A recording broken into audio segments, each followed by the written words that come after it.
think this opportunity that we're faced with in the journey of aloha is to understand that those lessons will help structure our journey so that we are successful.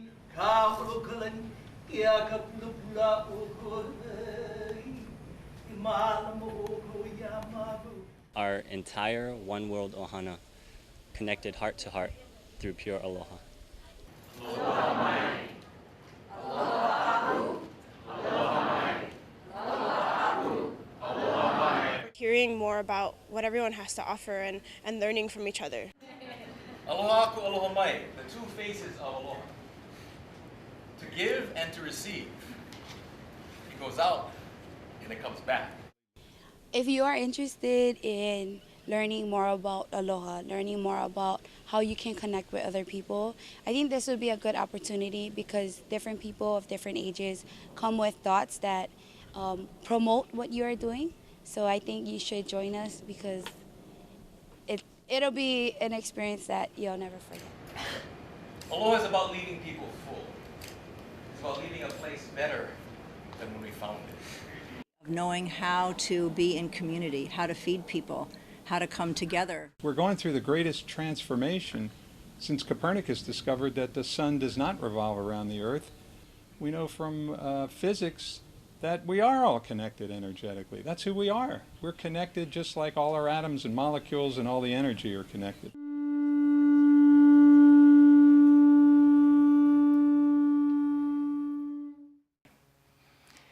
Much of what we're going to talk about will honor the past, but the past is only helpful if we really begin to look at the future and use it to guide where we're going. And as ho'okele, that's part of, I think, my kuleana, is to listen, to watch, to ho'olohe, to maka'ala. And so this is where we're going to go in the next few days. So shortly, we're going to introduce you to the other members of our voyaging team, to begin to frame where we're going, why. What is this connection? Where are the disconnects? How do we possibly get back? But I hope in this first reconnecting from last night to this morning and this introduction of the global reboot, that we have a way of connecting yesterday to today, today to tomorrow. So I'm going to ask you to just take a look at this quickly.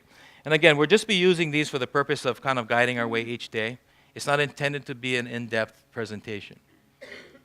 But this voyage is a voyage of discovery and rediscovery, perhaps more so of rediscovery than anything else. And I share this because when you think about it, we really do know this stuff. In fact, I look around at people in the room, faces that I've seen many years. It's good to see you again. Many I haven't seen in a long time. And many I don't know by name, but by na'au. Good to see you again. But this rediscovery of self, as well as connections. Some of you have lived here for all of your lives, whether you're of the koko or not. And came up to me last night and said, you know, I've lived here all my life. I never knew that word meant that. I never knew that these experiences existed. We live here, and we hold others outside of here to a higher standard when we don't know it ourselves. So we need to be kind to ourselves and others, but also hold ourselves and others accountable at the right times and appropriate. I was taught by one teacher that we teach people how to treat us. And so it's one thing to have aloha, but it's another to be stepped on and mistreated. And so we want to honor the fact that there are those out there represented by the empty chair who continue to experience that. Many with a smile, but inside, they're still feeling that. I think we need to rediscover that part of ourselves that connects us to that as well, and to honor that. The backdrop of this, of course, is our canoe. We're using our canoe, as Kawila said last night, and I think Ronaldo as well, that the Polynesian voyaging experience is a wonderful metaphor for where we think we're going. As cliche as it may be, the canoe is probably the appropriate vehicle for us to touch in on. It is a system. It is a system of systems. It's a system that relies on a larger system. And those of us on that canoe must acknowledge and honor that system. Because when you don't, as my friend Nainoa would say, people die. We have to honor the system. And so this canoe reminds us that the system that we are all part of may be breaking down in some places simply because we aren't paying attention. This is a hypothesis. And the object of this weekend is how do we support that system that we are so much a part of? And our speakers this morning in this panel will be sharing their thoughts about that as well. The voyage of rediscovery, and I borrow from this poet, the real voyage of discovery consists not in seeking new landscapes, new islands, new places, but in having new eyes. The voyage of rediscovery. And we'll frame it with this thought from our voyaging family. Heva'a hemoku, hemoku heva'a. A canoe is an island, and an island is a canoe. We are all in the same canoe when we look at this island called Earth. Heva'a hemoku, hemoku heva'a. Whatever is on our canoe is all we have. And that canoe could easily be adrift if we don't pay attention. The opportunity for us is to reaffirm our commitment to our canoes and to those that share the voyage with us. Heva'a hemoku, hemoku heva'a. Ikava ma'amua, kava ma'hope. The future is the past. And so as we step into the future, I say thank you for joining us once again here at the Voyage of Aloha. Good morning.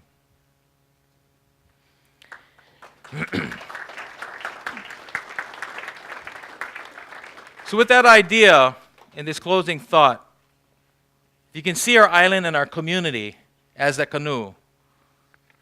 We have a kuleana to ensure its future. Quality of life is sustainable. And so to help us start this conversation, I'd like to invite up Kawila, because I'm going to turn the hale over to Kawila. This is Hawila's hale. But joining him, would you like me to bring everyone else up, Kawila? All right. And joining him this morning in this dialogue, and that's important. That's different than a discussion, a dialogue. Will be Bob Walter from the Campbell's Hero's Journey. Elizabeth Sotoris. Elizabeth, will you please join us? And Poka Lainui. Poka, please join us. Ladies and gentlemen, our panel for the morning.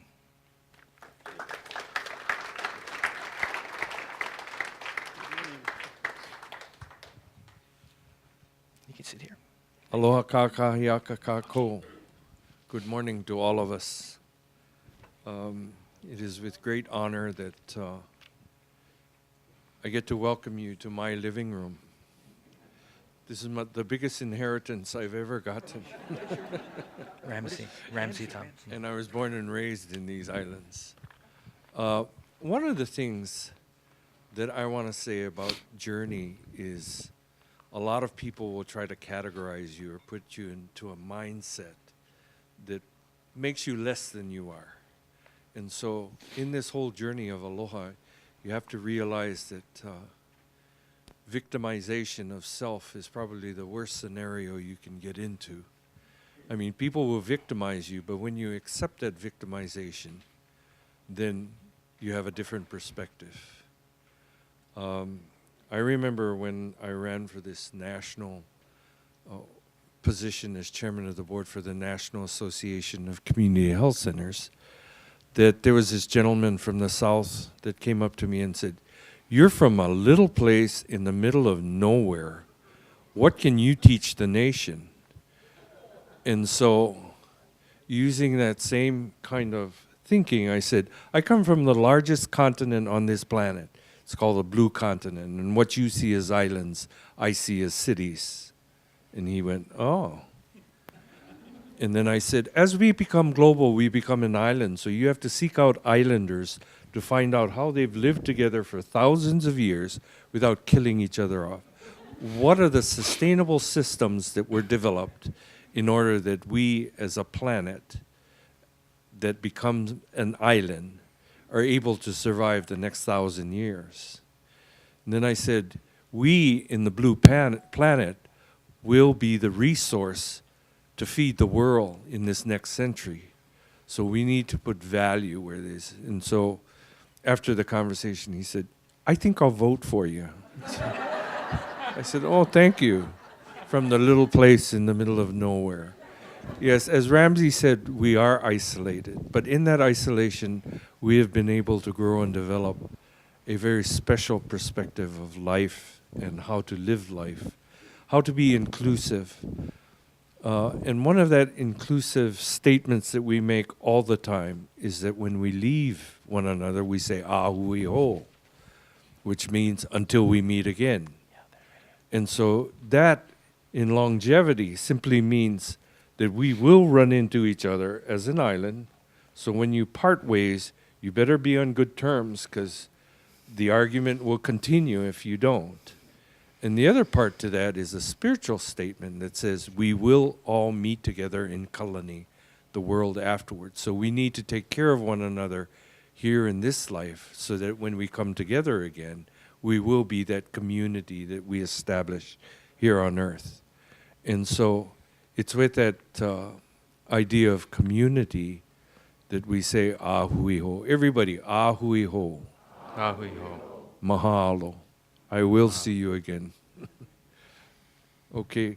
And I just wanted to start out with that to show that if we don't embrace that victimization or categorization that other people give to us, it frees us to journey to our purpose and destiny rather than buying into the BS degree, which is the third degree of having someone else define who you are, where you go, and how you do. And with that, I'm going to ask Poka to share. Okay. We'll pass on Poka and we'll move to Poka's brother. Elizabeth. Good morning, aloha. I'm sitting here listening and figuring out why I'm over here, and I'm hearing the word. Yeah, I know. No, he invited. He told me to come up. Oh, is it his hale? Yeah. I'm Poka. And as I'm listening to all the terms getting transacted here, I hear community, I hear relationship, I hear continuity. And then the question is, what is the future? And in order to ask ourselves what is the future, we've got to ask where we came from. I'm going to use this table because I had this set up for me as a prop. Who's on this? Yours. Okay, I'm going to use them. Leave them. Okay. Communities or societies are formed upon what we call deep cultures. They're so deep that sometimes we don't even recognize they're there. They are assumptions, presumptions, things that we think are natural, normal, that, yeah, everybody do it.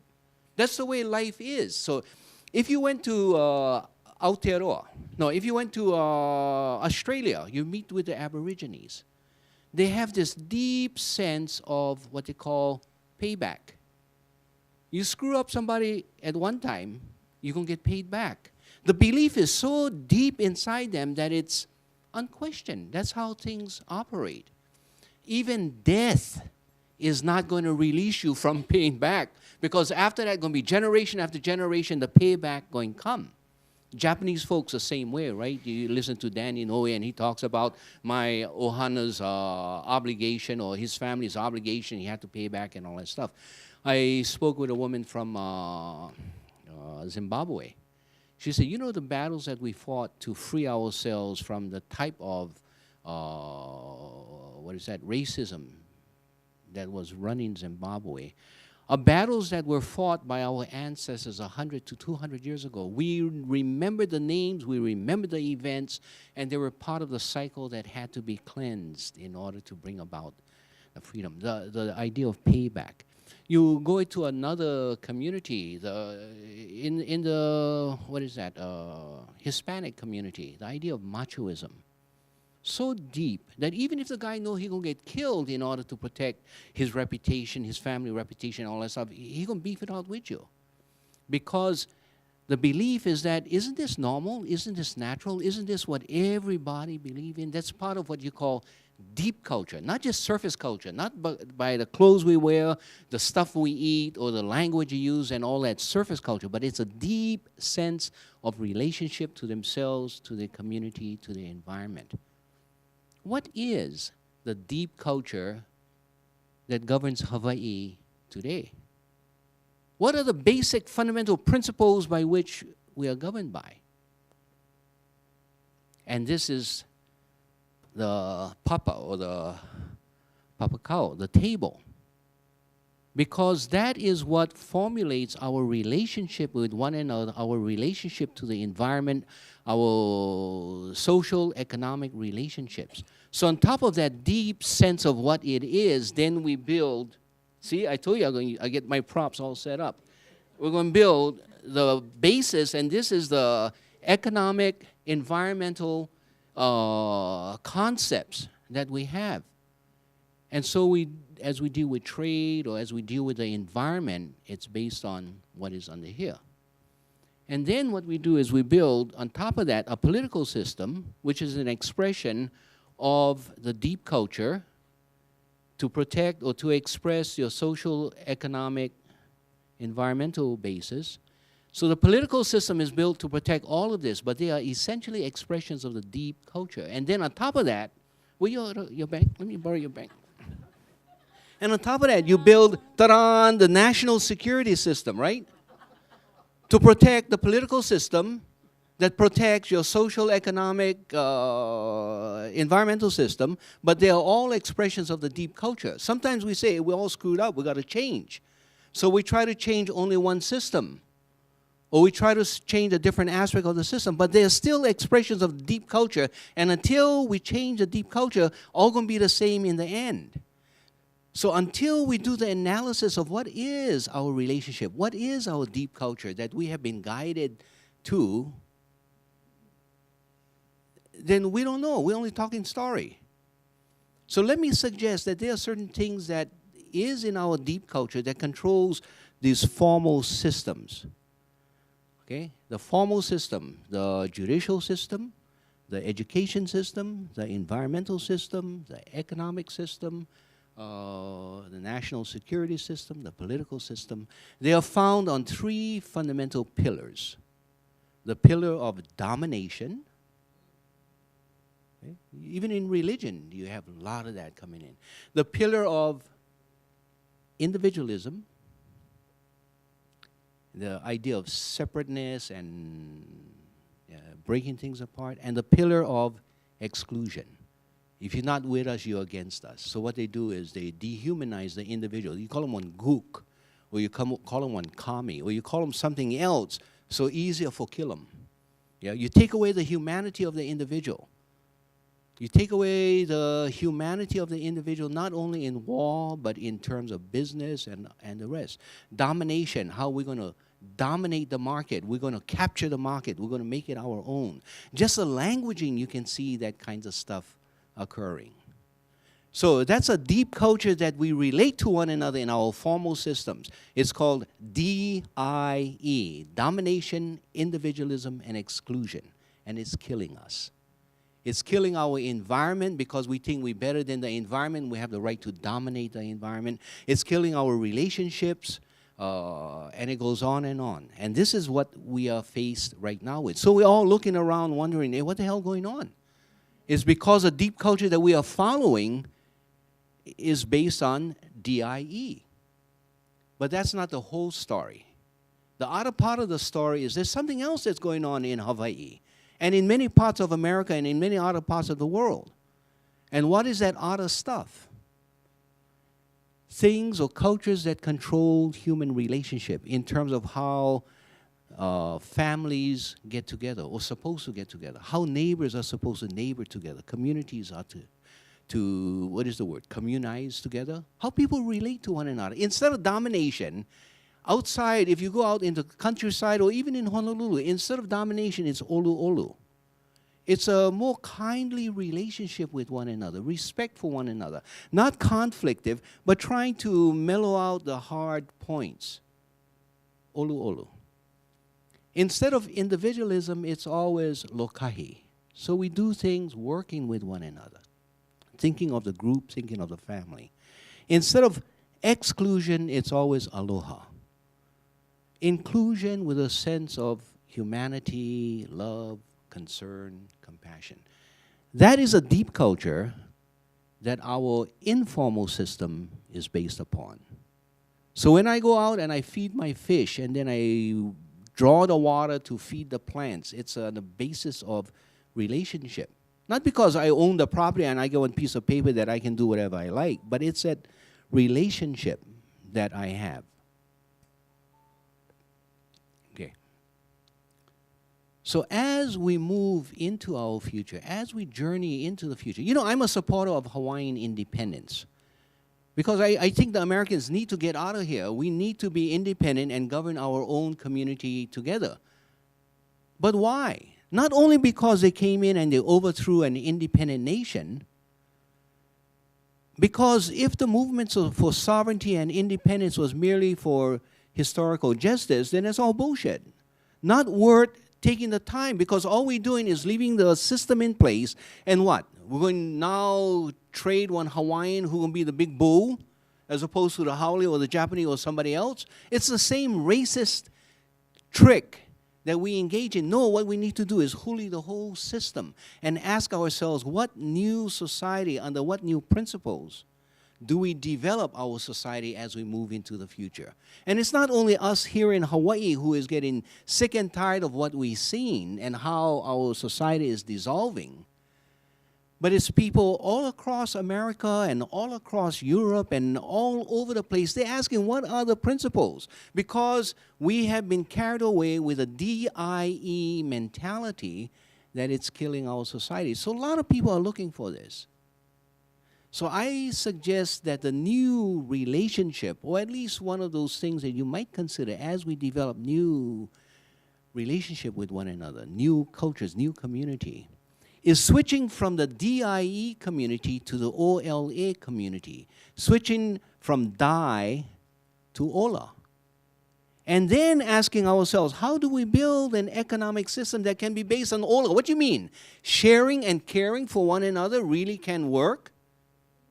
You know, how do you now comport the concepts of Adam Smith and the, what is that, the hidden hand or the secret hand? The invisible hand?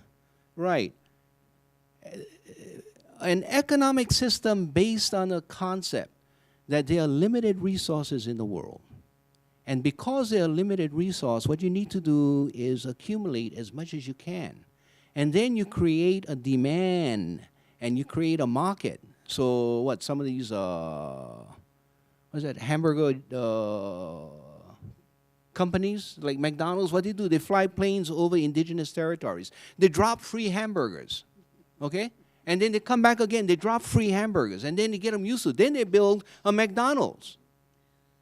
You think they're losing money? No, in the long run, they're going to make money. How did I get to that subject? Oh, I lost my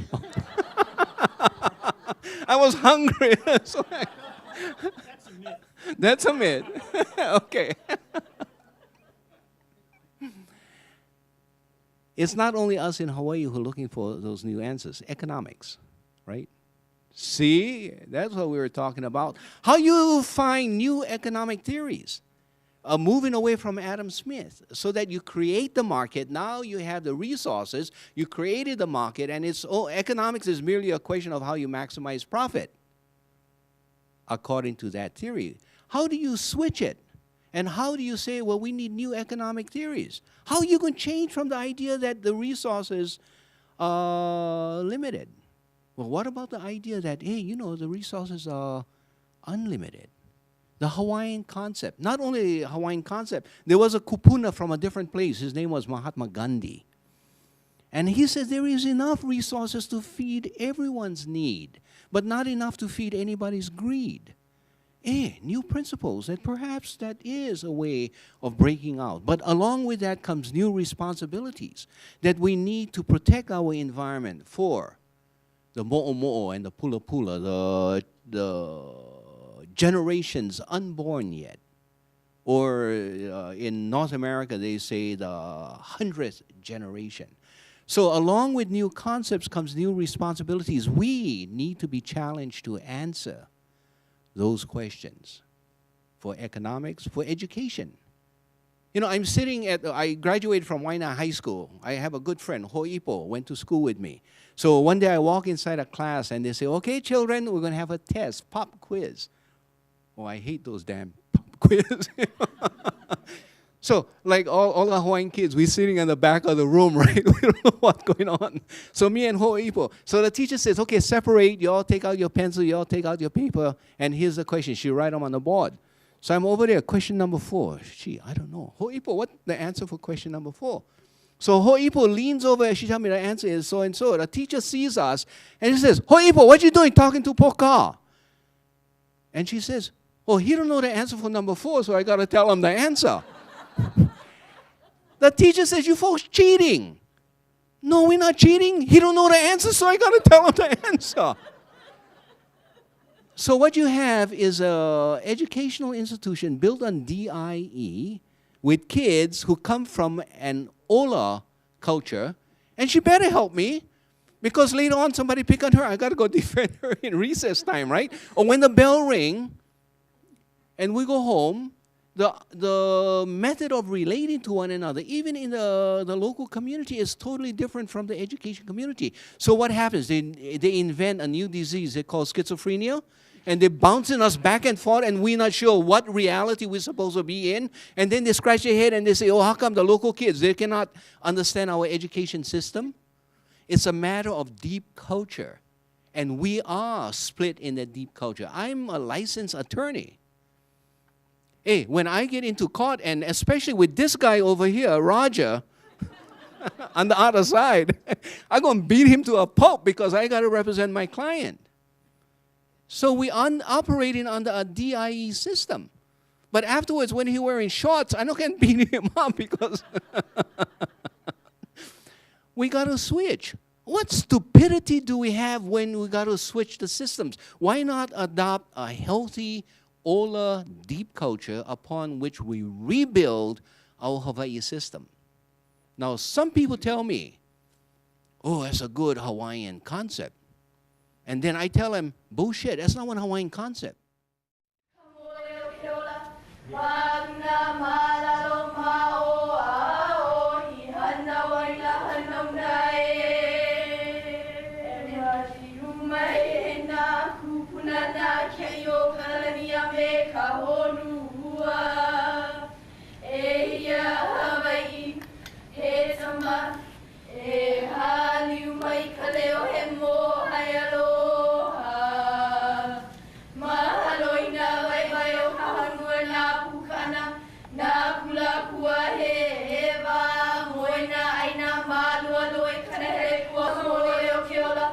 Ma